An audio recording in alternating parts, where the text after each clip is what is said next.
Comment bien aborder le deuxième semestre en passe ou en LAS?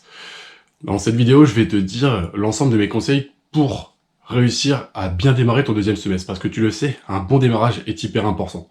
Beaucoup de personnes ont eu du retard en début de premier semestre et se sont laissées submerger par ce retard. Donc, commence bien les choses et ça te permettra par la suite de te faciliter la réussite. Première chose.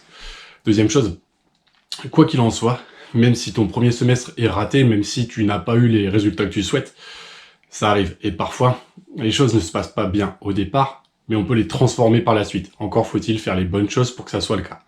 C'est ce que je voulais te dire en deuxième point. Donc surtout, garde espoir. On ne peut réussir quelque chose si on n'a pas un minimum confiance en soi. Si on ne voit pas une lumière au bout du tunnel, on ne va pas aller jusqu'au bout de ce tunnel pour avancer. Donc il faut que tu aies la force d'avancer, et si tes débuts de résultats de semestre sont très bons, parfait, sois fier de toi. Et si ce n'est pas exactement les résultats que tu souhaites, alors garde espoir quand même et continue d'avancer. Petit aparté, en dessous, je t'offre toujours mes 12 cours de tête et coup. Tu peux les récupérer gratuitement en 2 secondes en rentrant ton adresse email. Maintenant, je t'ai tout dit. Et si tu voulais voir ma vidéo que je te conseille vraiment apprendre 10 fois plus vite, elle est juste au-dessus, elle est vraiment top et elle t'aidera beaucoup. Alors, comment réussir à exploser ton deuxième semestre? Tout simplement en prenant les bonnes habitudes dès le départ. Dès le départ, il va falloir que tu réussisses à te mettre dans le bain. Il va falloir que tu apprennes au fur et à mesure, et tu le sais, le retard est une mauvaise chose. Je le dis souvent, mais apprends les cours du jour même, le jour même. Et parfois, on n'a pas forcément envie de le faire. Mais plutôt que le mot apprendre les cours du jour même, le jour même, je voulais plutôt te dire aborde les cours du jour même, le jour même. Tout simplement, ouvre-les le jour même. Lis-les. Même si tu le fais avec un chronomètre, je sais que beaucoup aiment la méthode Pomodoro, où tu mets un chronomètre et tu te dis, allez, j'ai 1 heure pour aborder ce cours du début à la fin.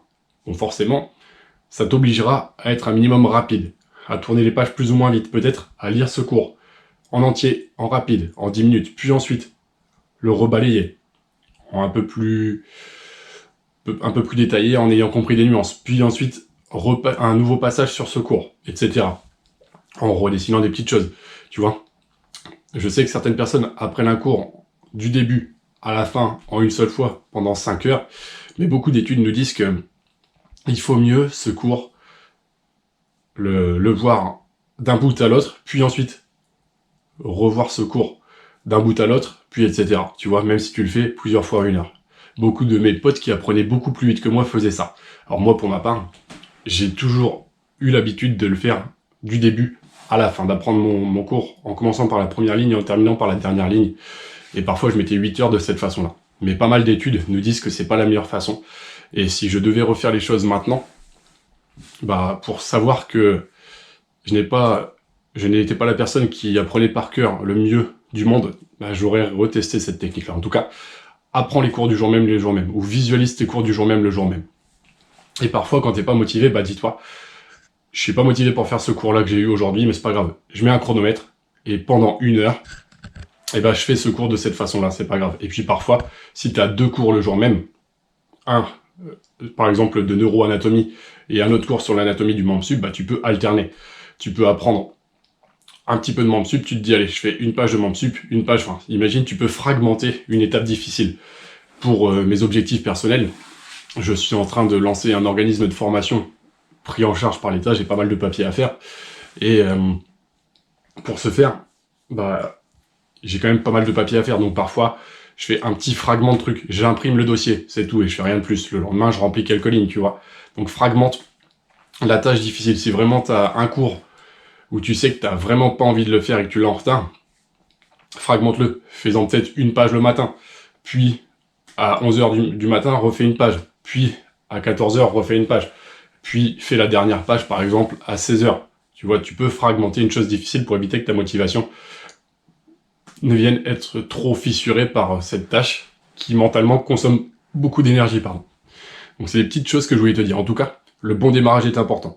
N'oublie jamais que pour réussir, il n'y a pas de secret. Il y a du travail en grosse quantité. Première chose. Il y a de la productivité et de l'efficacité. C'est-à-dire que il faudra t'enlever les distractions que sont le téléphone. Et ça, on le dit toujours, l'Instagram. Et toutes ces merdes-là qui te servent à rien quand tu y réfléchis, bah, à quoi bon y rester accroché puisque ça t'éloigne de ton but? il faudra aussi avoir un pourquoi solide. Quand tu sais pourquoi tu fais les choses, par exemple, quand je sais que le matin, je me lève, je vais au boulot, je pourrais me dire ça fait chier, je vais au boulot, mais je le fais aussi pour mes projets immobiliers pour plus tard, pour voyager quand je serai rentier davantage, pour faire énormément de choses quand je serai rentier. Bah, ça a plus de sens, tu vois, le matin quand j'ai pas envie, je sais pourquoi je le fais, et du coup ça devient plus facile d'y aller. Donc trouve une logique à toutes les choses que tu fais.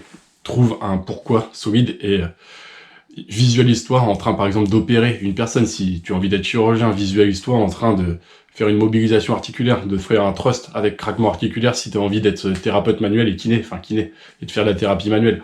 Visualise-toi dans ton exercice de plus tard, de ce à quoi ça te donne accès de faire les efforts là tout de suite maintenant.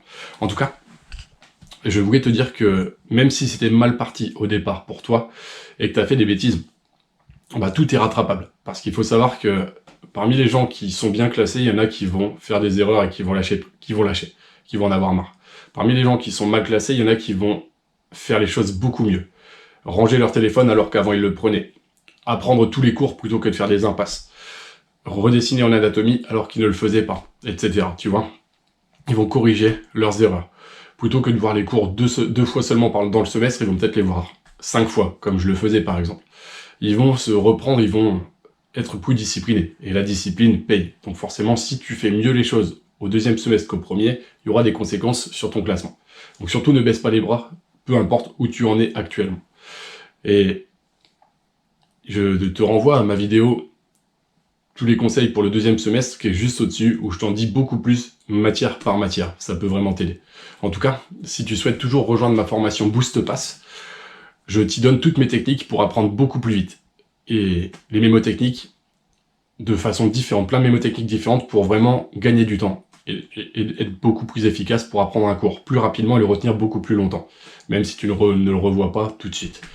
Je te donne aussi des astuces pour la motivation, pour te booster et avoir plus de niaque pour réussir ce concours. Et pour mes fiches de maths à 10 €, elles sont top, tu peux les rejoindre. Pour mes annales de médecine à 5 € pour 4 ans de concours corrigés par mois, avec toutes mes explications, c'est en dessous, tu peux regarder aussi, mais en tout cas, je te souhaite le meilleur. N'hésite pas à me dire en commentaire quelle vidéo tu souhaiterais que je fasse. Ça fait un petit moment que j'en avais pas fait, et n'hésite pas à me dire ça, j'aimerais bien que tu me fasses une vidéo, que je t'en fasse une là-dessus, et aussi sur certains contenus de cours, je compte t'en faire, donc n'hésite pas à me le dire également.